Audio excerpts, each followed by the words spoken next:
A young Italian girl by the name of Chiara was playing tennis. It was a beautiful sunny day and all was well.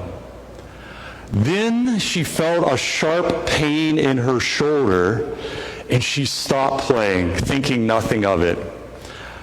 That pain in her shoulder persisted. And when she went to the doctor, she discovered that she had a rare form of bone cancer. And for 2 agonizing years, young Chiara offered up every ounce of suffering for the love of God.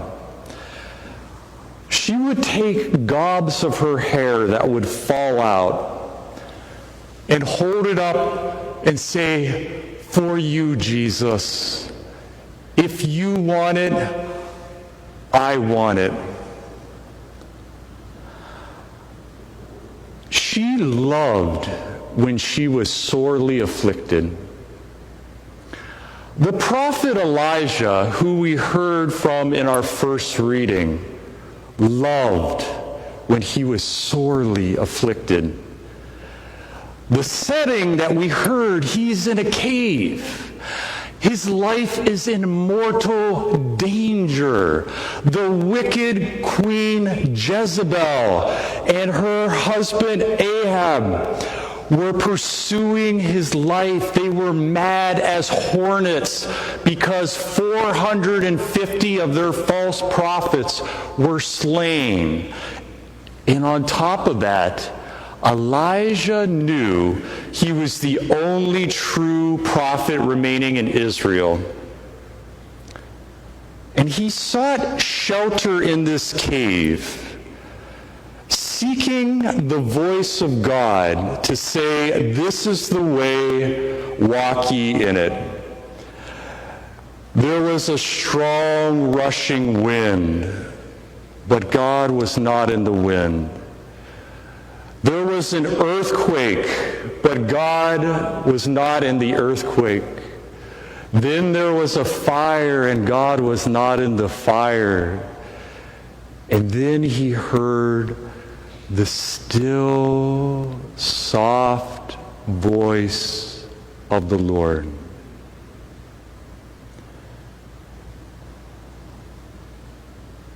How about you today?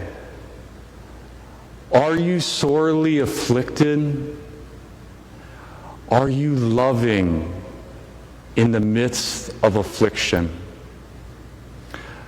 St. Paul, in our second reading, the great apostle to the Gentiles, suffered shipwreck, imprisonment, being pelted with stones and left for dead. He was attacked by bandits, robbers, and he said, "Who is weak and I do not feel weak? Who is left alone and I am not abandoned?" He loved in season and out of season. He loved when he was sorely afflicted. He loved to the extent, as we heard, he said, "I would give up my own salvation for the love of my people." He said, "If I was accursed and cut off from Christ, I would do it because I love God that much." You see, there's something very important to realize in our walk with Christ. In the gospel today, he made his disciples get into the boat, and he went up the mountain alone to pray. Imagine this.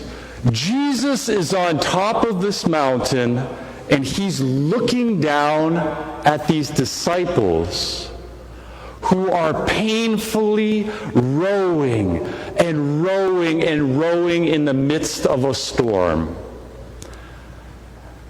he initiated that struggle. Remember that, number one, okay? He made them get into the boat and go through this painful trial. Why? Number one, so that they could identify with him more closely. The scriptures inform us that Jesus was a man of sorrow and familiar with suffering. He worked over 15 punishing years in a carpentry shop with no air conditioning. He had 12 followers who were often arguing and contentious and didn't understand him. They were annoying and vexing at times. He had the Pharisees constantly following him, trying to entrap him in his words and put him to death. This man had no place to lay his head. He was often homeless. And when he made his disciples go through moments of trial, he's saying, look at me. I am faithful in the midst of affliction. The ancient Israelite people were tested sorely in the desert, and they went to idols. They went to their feelings. And Jesus is teaching his disciples, and he's teaching each and every one of us. Feelings are not our God. If you remember one thing today, remember, feelings are not our God. Put that on your refrigerator. Put that on your phone. Because if you trust your feelings, you're going to be led astray. You're going to be like a dog with a leash around his neck being led by a blind person. Feelings are not our God. What is love? According to Aquinas, love is not a feeling or an emotion. It's a decision. It's a choice. Kiara, when she had cancer, chose to be faithful to God. Elijah chose not to give in to fear and despair. St. Paul chose to follow God when the pressures of the world were suffocating him.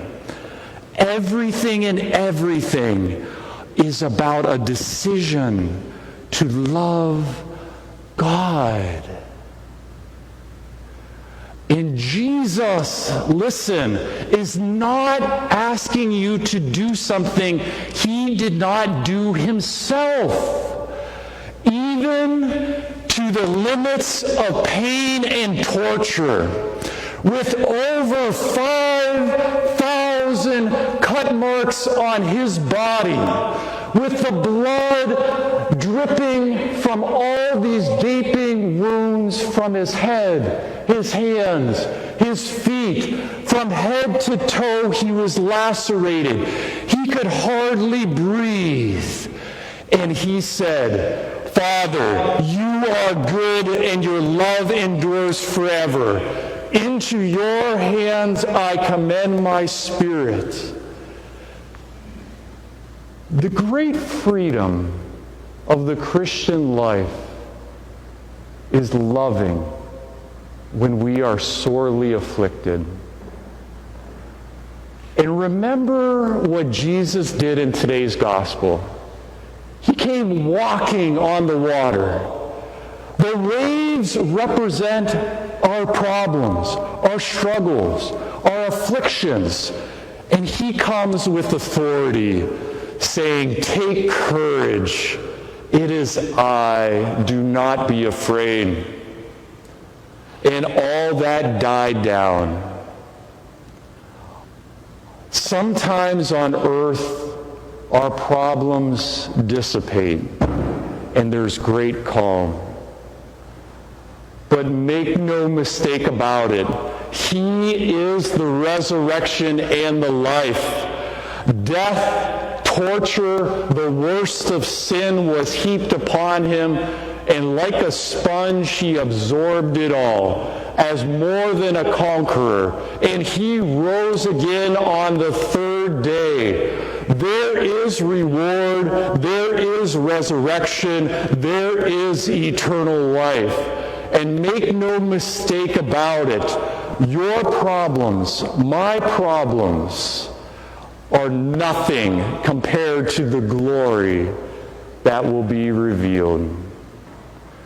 So this day, take on your struggles with great love, with a smile like Kiara had on her face as she said, holding up her hair, "It is for you, Jesus. I love you." The doctor who saw Kiara suffer with so much love, who he didn't believe himself, he said, "When I see her suffering with a smile, with total surrender and joy," he said, "I know death does not exist, only life."